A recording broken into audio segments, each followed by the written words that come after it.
I want to show you the civil war that is happening in the Democratic Party. The Democrats decided to play fast and loose with people's emotions. And they have promised them that the moon is Stilton and that she is Dutch and pigs have wings and horses can fly. They've promised them all of these things. When they realize, wait a minute, you didn't really mean any of those things, they're going to turn. And they already are.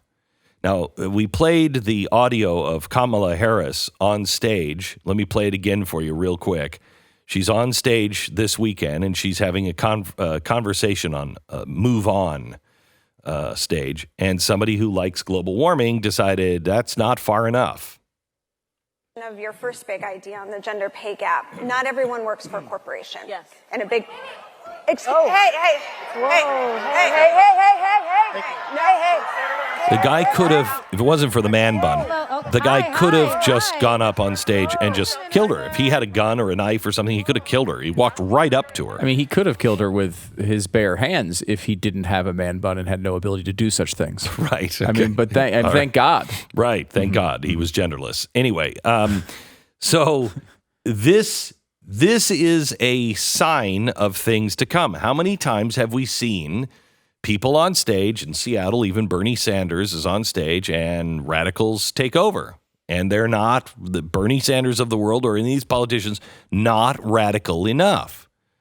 If you want more evidence that things are really kind of out of hand on the radical side, if anybody actually believes that the people who are really involved in this process are not total radicals, I want you to listen to what happened this weekend in California. First, let's play Hickenlooper. He says he's against socialism. Listen to this.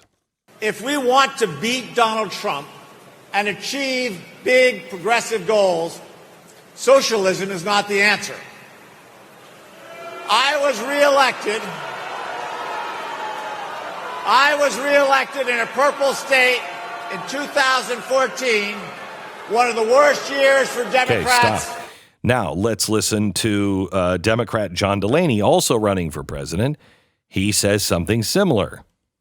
But we need, as Democrats, to build an economy that works. But it's got to be with smart policies. Medicare for all may sound good, but it's actually not good policy, nor is it good politics. I'm telling you.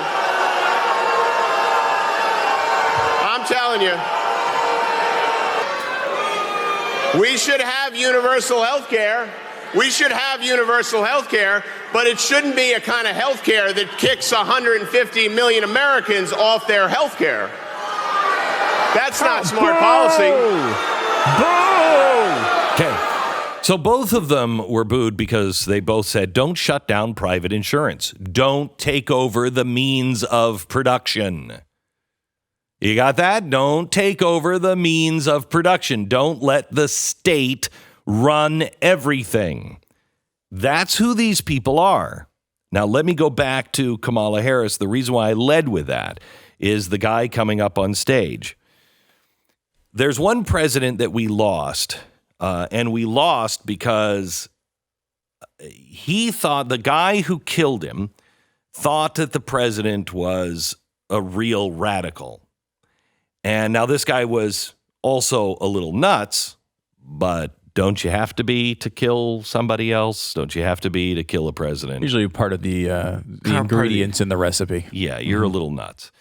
So this guy, and I don't remember what it was, but he wrote to the president's people and said, "Hey, I've got this idea, and this will help you win." And he heard the president use similar kinds of things, and there's no evidence that he took this guy's idea, but this guy thought, yeah, see, that's me.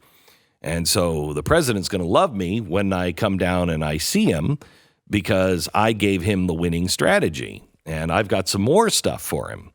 And I know he's going to reward me. And I want an ambassadorship to, I don't remember where it was. So he goes into the White House and he demands a meeting, and he gets one with the then, equivalent of the chief of staff. He just gets one because nobody knows what to do with him. And so the chief of staff comes out, and he's caused all kinds of problems. And the chief of staff says, what is the deal, dude? He's like, hey, the president used my philosophy. And he's like, the president didn't use your philosophy. He didn't.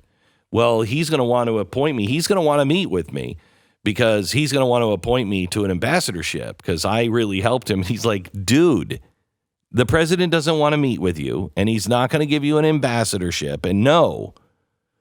Well, the guy left, and he felt as though this president was a fraud. And he had to be a fraud because he said all these things, and now he's either denying that I helped him, which I know that he did, or he's sending these bullies out. And you can't have bullies like this on your team if you're a good person. So he shot the president. The president died. The president was McKinley. He was shot by a fan. The Democrats have gotten into bed with people, and what we're creating now is exactly what we warned about years ago with the French book, The Coming Insurrection. The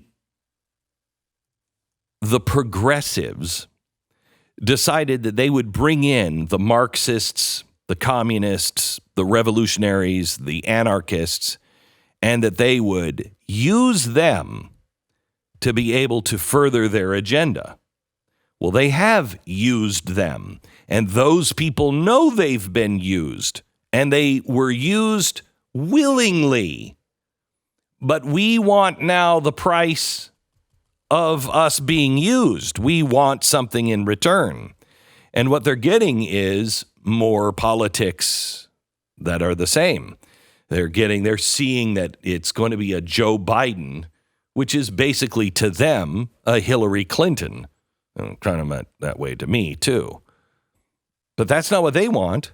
They want an end to the free market system. They want an end to this oppressive country. And if the Democrats don't continue to play nice and give them many things that they want, I mean, I don't know how long it lasts.